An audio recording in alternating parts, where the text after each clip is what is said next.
Barnes & Noble Union Square. Please give a warm welcome for best-selling author and indie rock sensation Zauner and Miwa Messer.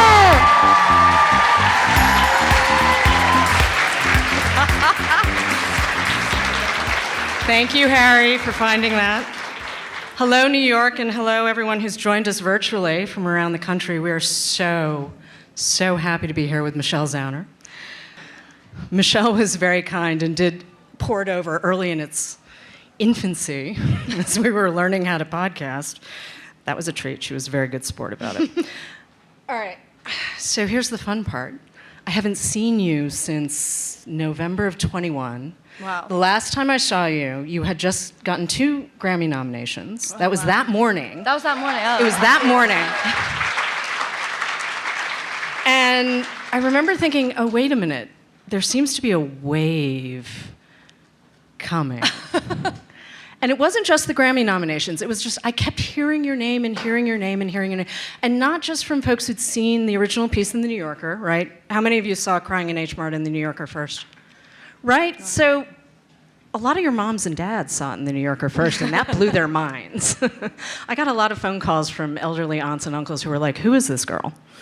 I was like, just wait and see. So you now have charted in ways you haven't charted before. The film is coming with Will Sharp attached, so I think that means we're not going to see Emma Stone cast in anything? Yeah. Okay. Sorry, I just really... I've asked him to cast Jennifer Coolidge as my mom. Okay, that's fair. Just, you know, it's been a wild couple of years for Asian America in film. But that said, how does it feel to have all of this stuff happening because of this, in a way?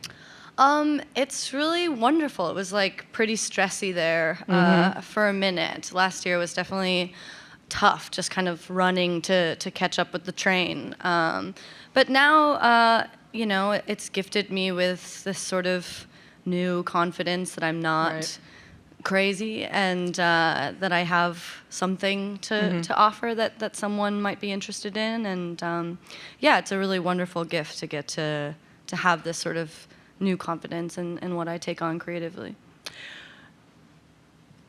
What did writing Crying in H MART, how did it change you, writing this book? I mean, it changed me in so many different ways. As an artist, it made me realize that I could really take on a large project and see it through to the end. You know, because once you do that, it really sort of opens you up into... It felt like I could do anything after finishing a book, in a way, and sort of seeing that through. It certainly changed me as a writer. It makes me really excited to tackle the next project and sort of apply those lessons. And it also gave me a great sense of compassion for people that I maybe struggled to feel that way about before. I mean, there's so much iteration that goes into a book and the editing process, and you know, you really have to, especially with memoir, you have to do your best to be fair to the players involved that are real people, and you have to sort of see their bad behavior and understand where that might have come from. And you also have to learn how to expose yourself in that way. And so I think it made me have more empathy for people because I had to sort of really embody them in order to tell what I felt was a fair representation of what happened. So you're putting in the context. It's your responsibility to put the context in, right? Yeah, and I think I don't think I was able to see another side outside of my own until I went through sort of 3 major revisions of this book and spent time away from what I had written down and came back to it and realized sort of how angry I sounded. I mean, I remember when I wrote the first draft of this book, it was very angry. Right. And I don't think I realized that until I wrote it down and stepped away from it for 3 to 4 months, had my editor come in and read it from a new perspective and ask me sort of questions that made me realize that what was on the page at first was not fair, yeah, or not the story that I wanted to tell. Okay, so Psychopomp came out in 14. Do I have that right? I think it came out in 2016. 2016, sorry.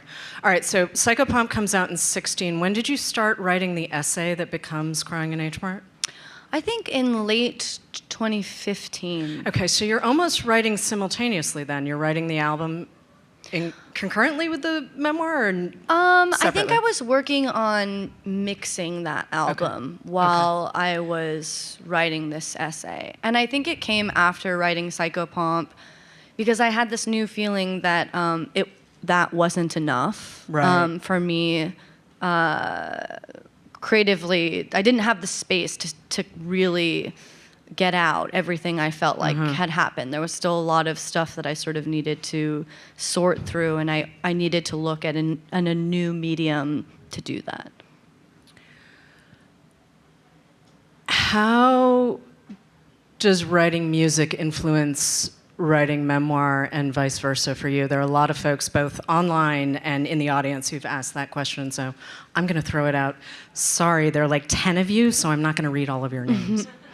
Yeah, I think that music is, for me, a very intuitive process. It's sort of impressionistic. There's, only maybe 1,000 words that are on a record and maybe 80,000 in the book. And so a lot of the time it's like this sort of distillation of a feeling. And in a book, you have the space to sort of take that one sentiment and sort of expand upon it. So it was actually kind of fun to use these sort of statements that I had made in music before and kind of unpack them in the book. So people who are familiar with my music might be able to spot some sort of Easter eggs that are from different parts of my work as a musician. So, some of the chapter names are like A Heavy Hand is a reference to Rugged Country off of Psychopomp. And it's kind of, there's a lot to hide behind in music. And I don't know if anyone really knew what all of those songs were about until the book kind of offered some context to give them a deeper, or, more detailed picture of what was going on. What do you mean by hide behind in music? I'm just curious. So for instance, like A Heavy Hand is about wearing my mother's wedding ring, and I think the lines are like, it's a heavy hand where I wear your death as a wedding ring, but it doesn't say like, my mom's name was Chung Mi, and we had a really tumultuous relationship, and we went through all these things together, and her death impacted me in this sort of way. So you get like a clearer picture of what that could mean, whereas it never says like who the you in that song is, and so yeah, I think there's just a more, by the nature of the medium of there being so many more words to explain what you're talking about. There's less to hide behind. And you've said before that Jubilee, the 2021 album that really, I don't know about you guys, I have it on sort of permaloop.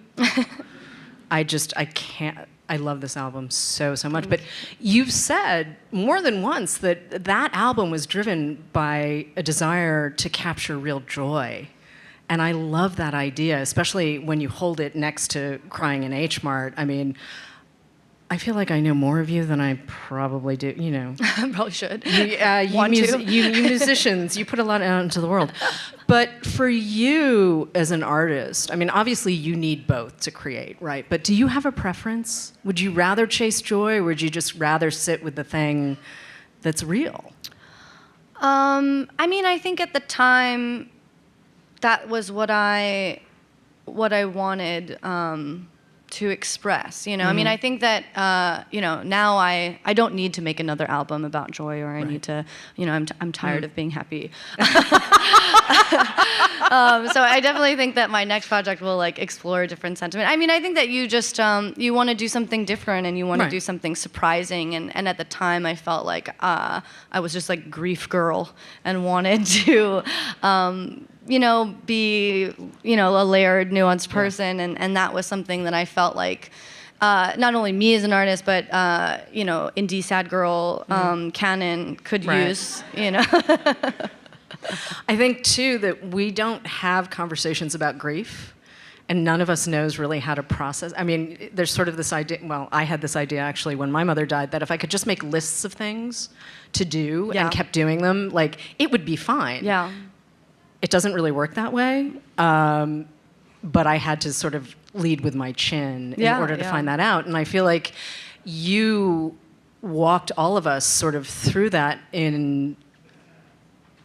you walked us through that with an honesty that I'm not used to seeing from someone who's this public. I mean, you have a very public profile. You did when the book came out, and it's only growing, and yet, you know, your mom had that line about hold 10% back. Mm-hmm. Have you managed to do that? Have you managed to keep 10% back? Yeah, I mean, I think it looks different. I mean, it may not seem like I do, but there are certainly boundaries that I've created for myself, and I'm happy to reinforce. But yeah, I think, you know, I certainly didn't have as big of a profile before this book came out, I think, and you know, even when I was younger and like uploading songs to MySpace at 16, I had always, you know, even just like that one email from a stranger saying that they like what you do, it made you feel famous in this way, you know, or it was encouraging and it was exciting and addicting. And I feel like this is just sort of a larger scaled version of that. But it feels really important to me to always keep that sort of seed the same, of just like that place where it comes from is still, you know, like no one is paying any mind. It just comes from an honest place where this is what I would want to hear from a friend almost. And that was sort of what I went with. Yeah, I mean, you've been working in music and books, but also film. You've directed some of your band's videos. I mean, that's not, even when they're tiny 5-minute things, this is a lot of work. This is a lot of work. Yeah, tell me about it. And a lot of vision and a lot of passion. And some of them are very, very funny, and some of them are very just beautiful. The funny ones, I mean, come on, you with a handbox sitting on a... Oh, yeah. Sorry, you guys know the video I'm talking about, Everybody wants to love you. Yeah, that this is really hard to open. Here, hand it. Am I crazy? No, but it is really hard to... Sorry. Guys, what are we doing with this industrial water? Okay. Thank you. Yeah. You know, it's... Throwing around 40-pound boxes of books means you can do stuff. I'm so dainty and useless. That was actually not what I was thinking. After just talking about you sitting on top of an 18-wheeler with a guitar, shredding in a very fancy dress. But, you know, let's go back to you growing up in Oregon for a second. Because here you are, pretty much you and your mom integrated the town you were living in, right?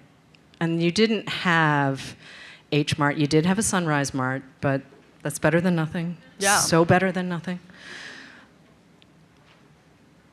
But here you are growing up in a way that is incredibly isolated in some ways. In other ways, you're just perfectly average American kid, right? But your mom is the connection to a world outside of Oregon, outside of your classroom, outside of your tiny punk rock flyers and your burgeoning music career and all of that. Let's go back there for a second and just, can you set that stage for folks? Sure. I grew up in Eugene, Oregon, which is kind of like a very crunchy Pacific Northwest college town.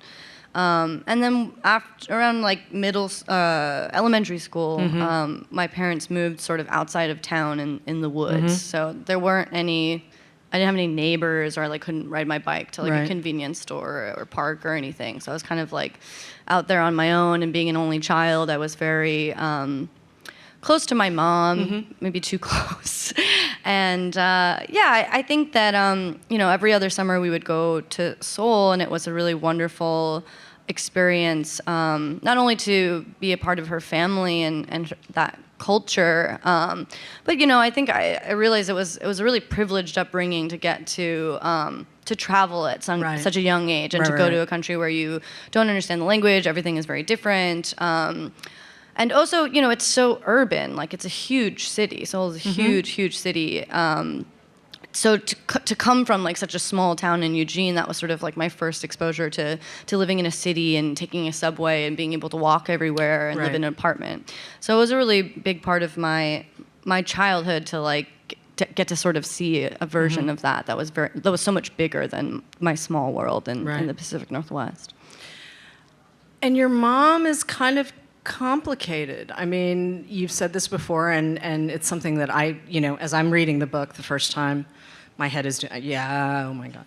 If you have an Asian mom, right? We should all get T-shirts that say, raised by Asian mom. Really, and I love my mother, please don't misunderstand me. My mother was awesome, but there's some Asian mom stuff in this book where I was like, oh yeah. My mom used to yell at me when I got sick, and I'm like, Mom, I'm sick. Why are you yelling at me? She's like, you should take better care of yourself. And I'm like, okay, I don't really know how to do that, but okay. What do you miss most about your mom? In her momness, in her Changme, like, not in the abstract, like your mom, the person. I think, as she would have told me, I miss like this complete honesty that I don't think anyone will ever love me as much as her, and I will never get like the cold hard truth straight ever again from someone like that. And it was so, I think, devastating, especially when you're like very young and insecure, to hear that all the time, when you don't really want it and it hurts. But as I've gotten older, I realize what a gift that is and how important it is to have in your life. Yeah.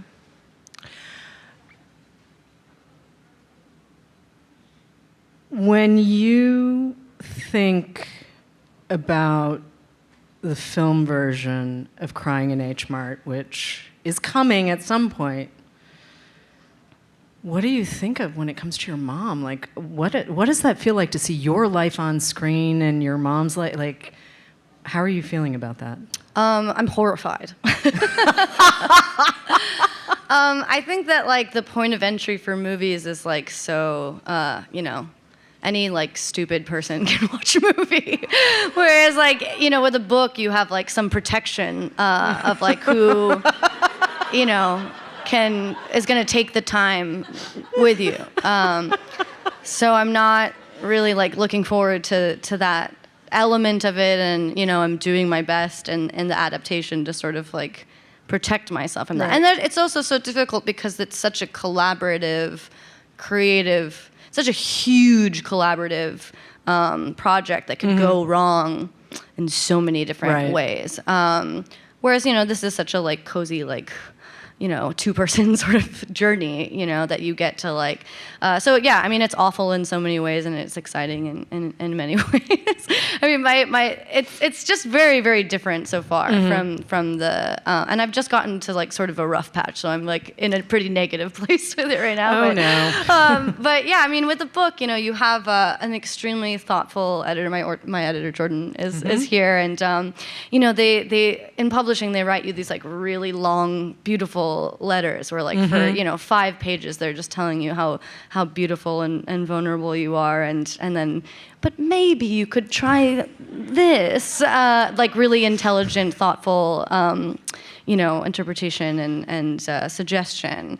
And then in screenwriting it's like you spend weeks and hours and working on a revision, and then 2 days later they're like, I don't feel like there's a through line, or like I hate the first and third act, and these people aren't characters and stuff like that. So it's just like a lot of like very intense back and forth, and people you've never met, that you never even agreed to really work with, like having a say in where it goes. So it's a lot of like fighting to sort of protect that and trying to trust. Figure out who you want to trust and what notes that what notes to take and what notes to walk away from. So it's a very different process. But I think when I first started it, I was like, it's easier for me to just not care about this at all. And then they just sucked me in, you know. So at first I was like, I don't even know if I want to write this thing. Right. I've just spent so much time on this book. And then they're like, you got to write it. So I was like, okay. And so I started writing it, and then I was like, I don't think I'm going to do the score though. Like, maybe I'll have some suggestions on supervising the soundtrack. And they're like, you're going to do the score. And so then I got sucked into it there. And then, I was like, well, I've heard from so many people that you're not really, as a writer, like, you're not really involved in like casting and, Right. deciding on certain things. But so far they've been really into like, tell us who you want as a production designer. And I'm like, I don't know. So they've been really responsive and really wonderful to work with in that way. But yeah, it's a little frightening. I think that inevitably I tried not to care. I really care somehow now, which is probably a good thing. And now I'm just stuck trying my best to make it good. I don't know. That just sounds like the life of a creative to Yeah. me. It's like, how can you not care? It's your life. Yeah, I mean, too, yeah. And I vaguely remember the first time you and I spoke a million years ago, you were talking about reading screenplays for the first time, trying to sort of break it down. And, if you've ever read a screenplay on the page, it's freaky. Like, you just strip out everything. And, a 2-hour movie is like 120 pages, and there's a lot of white space. There's so much white space because you have to leave room for everyone else to do it. Yeah. So for you, going from, I'm going to tell my story in a way that there's a definite musicality to your prose, without a doubt, and there's a lot. There's so many great. Seriously, my galley is destroyed because I'm one of those people who writes in my books, and you gave me a lot to work with. But for you, going back, when do you know a thing is a song? When do you know it's a piece of screenplay? When do you know it's part of a book or an essay? I mean, you must have ideas roaming around in your head all the time. Yeah, I try to be. It's kind of nice when you work with like many different mediums, because when you get like sick of one, you can sort of like juggle the other in. But yeah, I tend to work. They're sort of like little, like I have like 3 faucets or something, and it's a very like turn one on, turn the other off for sort of segments of time. So right now it's very screenplay world, and I'm sort of like gazing out the window at music, like I'll be back there soon. And then there will come a point in time, I'm sure, when I start working on music again, and it'll be like, oh, I miss my like pages with all the indentations and writing the screenplay and stuff. So, has your relationship with storytelling changed? Actually, how has your relationship with literature and storytelling changed since writing the book? But I'm going to ask that in conjunction with music and screenplays as well.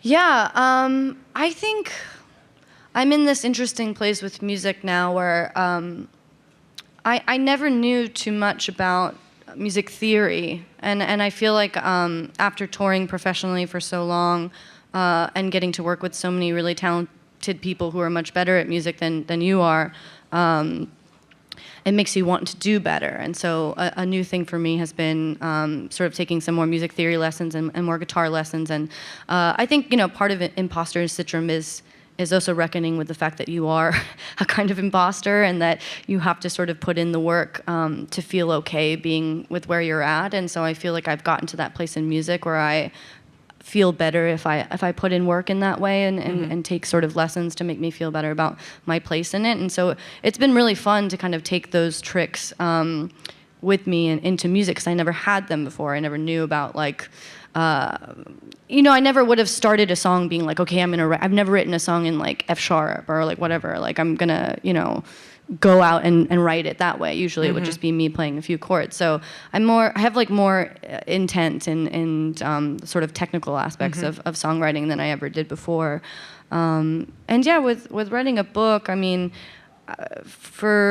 I think that there are certain things that you learn that were challenging in the first one, or the project that you worked on before, that makes you want to sort of avoid those pitfalls in the next project. And so part of what was so difficult about Crying in H Mart was that it was like obviously so personal, and it was really rooted in the past, and so it was difficult for me to remember everything that happened in order to form this story. And so for my next project, I know I want it to be really rooted in sort of a present day experience that sort of forces me to live in the everyday. So yeah, I think in this way, my storytelling has been kind of impacted. Did it change your relationship with your mom? I mean, I realize your mother had died by the time the book came out, but in your own head, in your own heart, did it change your relationship with your mom? Yeah, I think that it did. I mean, I think that, I think it changed a couple of things. I mean, I think in a way, I feel like I got to know her in a different way. Yeah. And I think I came to the realization that we were maybe more similar than I thought.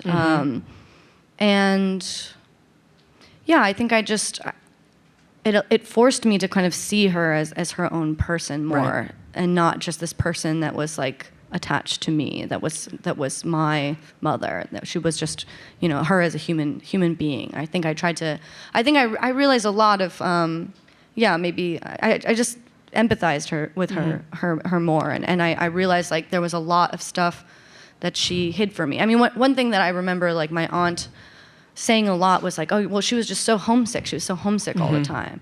And I think she did that because she missed Korea. And I think she did that because, she I don't know. And I think that, I remember having that conversation with her and being like, I don't think that she missed Korea. I don't think she was obsessed with Korea as much as you think she was, because she never talked to me about it. Right. And then it sort of dawned on me, well, she didn't want you to know that she felt that way, because she didn't want you to she didn't want you to worry about her, and she didn't want you to make you feel that she didn't want to be there. And she probably never really talked to my dad about it either, and the person that she would have talked to about it was her sister, who could keep that sort of in confidence. And so to her, that was probably what, so it was interesting to kind of like unpack how all these different people in her life felt about her, or like what she revealed to them that she didn't reveal to me. And I think that's a thing that a lot of kids who lose parents, or anyone that's lost someone, you sort of like are this detective that's like uncovering all these pieces of someone. And so I feel like in that way, my relationship to her changed a lot. Yeah, and I think too, that moment when you realize your parents have a history that does not include you. Yeah. Like when I see those photos of my parents pre-children, and I'm just like, who are these people? Yeah. I mean, they're very pretty, but I was just like, what? There was a moment though, when I was sitting down to do a little extra research for this show, where there's a photo that you shared with the New York Times, and you're the spitting image of your mom in this photo. It's like from the early, you're clearly like a toddler, you might be 2 in this photo, and your mom is staring at the camera and she's done the Asian mom perm. Oh, yeah. And the look on her face, I'm just like, oh, I know who your kid is. Yeah. It's wild. Yeah. It's really wild. What do you think when you see your mom's face on yours? I'm like, please go in that direction, right? Because like sometimes I see a picture where I look like my dad, and I'm like, oh no. So it's like definitely, the direction that I hope I like continue to seriously to head towards. Sunscreen. Yeah. Sunscreen. Yeah. My mother was not wrong about that. Definitely. Sunscreen. Yeah.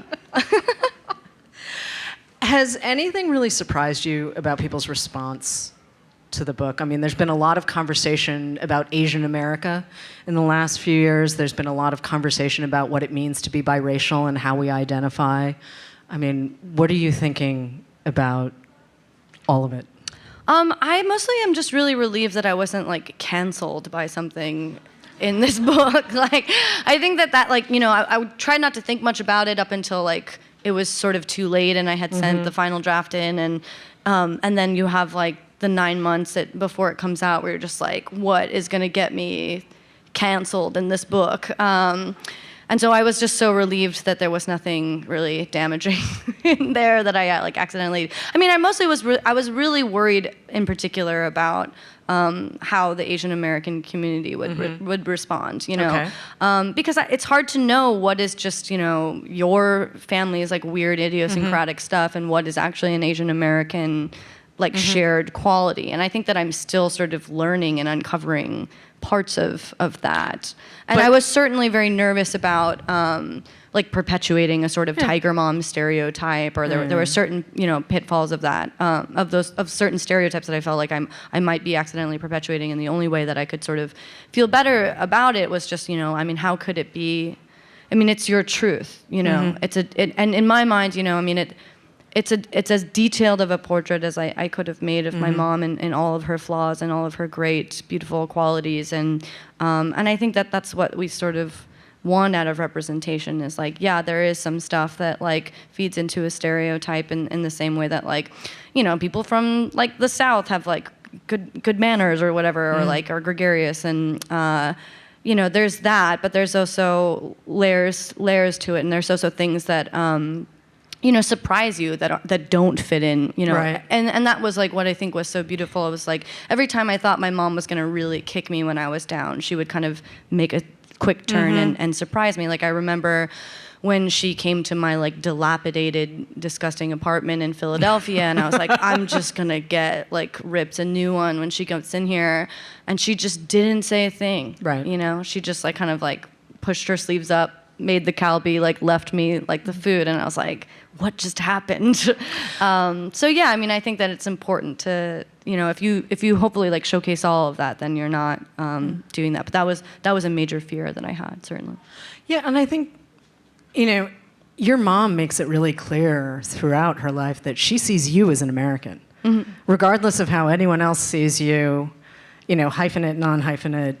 She's just like, you're an American. Why are you pretending to do that? I mean, I have cousins in Taipei who laugh at me when I eat noodles because I don't make any noise. Yeah.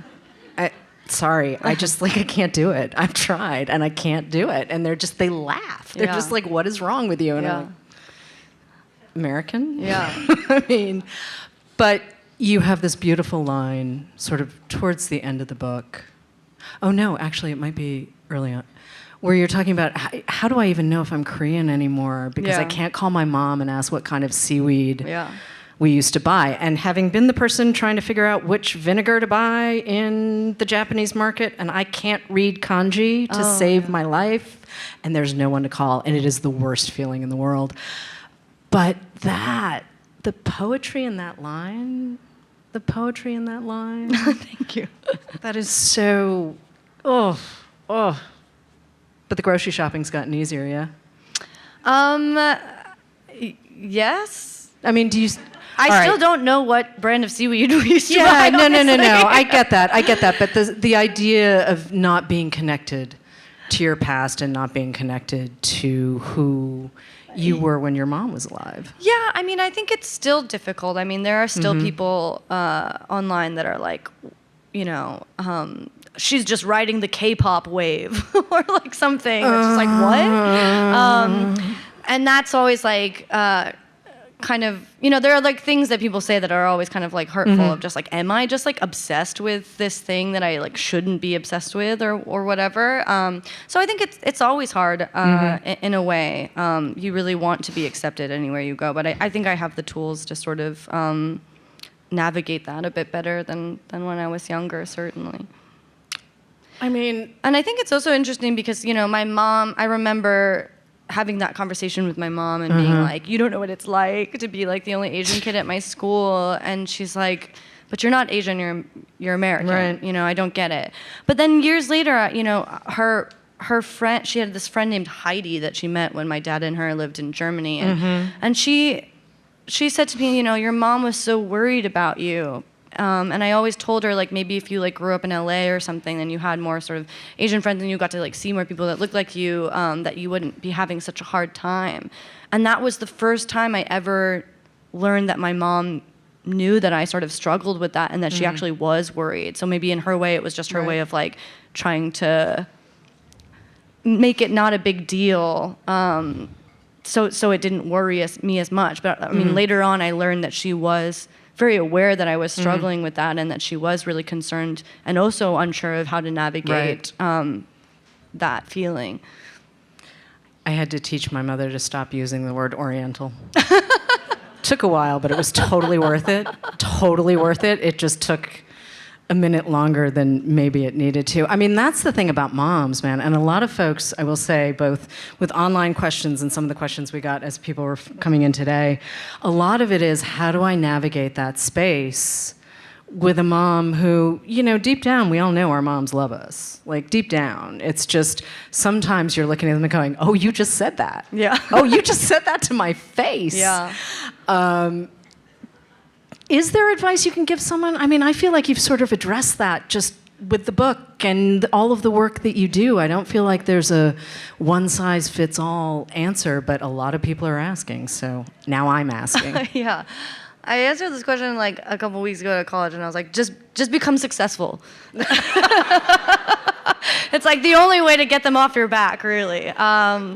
So, I mean, I think that, yeah, I mean, I think that if my mom was still alive, we would still get into it, and she would still drive me crazy. And so it's much easier for me now to just say, deal with it and try to just see it from a different side. But I mean, I think part of what I maybe hope to do in this book was just to show that there are there's a different kind of love that you see in the movies, or like with your American peers in a way. And I think it took a long time for me to realize that, you know, when my mom yelled at me when I got hurt, or when she, you know, told me that like my like patchwork overalls were ugly, or that my hair looked awful, that was her way of loving me, you know. And now I really look for that and can't find it anywhere, you know. Like I want sometimes I want my husband to be like really hard on me, and I want him to tell me that like I am not working hard enough, or that, you know, I overreacted, or you know, I think if he did, I would also freak out. But I find myself like really missing that kind of tough love, because it's very unique, and it's maybe something that you can't really appreciate until it's gone. But I think that my advice would be to try and to see that side of it, to like kind of like wade through and find the subtext of what's going on. I think we all end up mellowing a little bit with age, too. I think the difference between being a teenager when you're just angry at everything, and especially anger, and, you know, I've sort of held off getting to this point, but, you know, your mom didn't really have a way for even describing her own anger. She knew she felt it. She probably was talking about it with her sister. She certainly wasn't talking about it with you or anyone else. And, you know, there's this whole sort of grotesque stereotype of, you know, sort of well-behaved, docile Asian and Asian American women, which the majority of us are not. Like, I just can't be more clear about that. And my heart kind of broke for your mom, because we just don't give women space to talk about being angry, and especially women of color. Like, we don't give them space to say, this is the worst thing in the world. So when I see you punking out and doing your thing, it's so great to know that that's part of her legacy, that you've been able to give her language in a way that she didn't have. So rock on. Rock on. And especially, but I want to go back to Asian America for a second, because, you know, there's a lot of us, and we come from lots of different spaces and lots of different backgrounds. We're not a monolith, right? We're just not. But, you know, a couple people did ask if there was one takeaway for Asian Americans reading this book, what would that be? I don't know. I mean, I think hopefully that we can be a main character, I guess. Yeah. You know, I think maybe even just a few years ago, and maybe even still, you know, this would feel like a very niche book, you know? But at its core, you know, a lot of people ask me, like, why is your book so popular? And I don't really know, but I mean, at its root, Wait, people actually ask you why your book is popular? Yeah, all the time. I mean, especially like very stoic, like Korean media, when I do like interviews with Korean newspapers, they're like, why do people like this? And you're like, I don't know. I'm trying really hard not to snort into a microphone. Like, I really don't even know what to do with and it's that. always really hard for me because I always like try to like ham it up and like get them to laugh, and they are not having it. Okay, so if this isn't proof that you're an American, like, Yeah, I mean, right but it's so there. funny because like afterwards they'll be like, oh, if you ever like want to hang out when you're in Korea later, like that'd be really fun. Like after the interview is over, and you're like, where was this energy before? But yeah, I mean, I think at its root, like this book has very universal themes. It's a story about a mother-daughter. It's a coming of age story. It's a story about food, and I think everyone from any culture can relate to like some food that their family made that made them feel connected to like a greater part of, like a dynasty or whatever, like a bigger something bigger than themselves. And yeah, I mean, I think I didn't anticipate so many people enjoying this book, and I'm very relieved that they have. But I think that I didn't even realize that I had the space that I could take this space, and so that I hope that other Asian American people just take away that our stories are interesting, and they can reach a universal audience, and that gives them the courage to take that space themselves. Yeah, that would be good, don't you think? Yeah. Okay. I see lots of heads bobbing in the background there, but yeah, more of that, please. And speaking of more of that, when do we get a new album? When does the movie come out? When do we get another book? Sorry, I'm being really needy. No, I don't know. I mean, I feel like I am just trying to do it all, and it's tough. I don't know when a new record will be out. I'm certainly like casually writing songs. The movie, I also don't know. I mean, I think we're hoping to shoot it this year, so hopefully next year. But I don't. This world is crazy. And yeah, so I don't know when anything is coming out. We can be patient. Yeah. Stay tuned. We can be patient, yeah? Okay. Is there anything we missed? I feel like we hit everything we wanted to hit when we were talking about this beforehand. Yeah, this is my first book event for the paperback, so thank you all for being here. I'm really grateful. Yeah, next show in New York is at Radio City in October. Tickets are on sale, yeah? Yeah, tickets are on sale. Okay, so go now, because as you guys know, she sells out in 2 seconds. So seriously, and I just totally plugged something that wasn't ours, but there you go. Thank you all for joining us. Stay put for a second, because we're going to have a different part.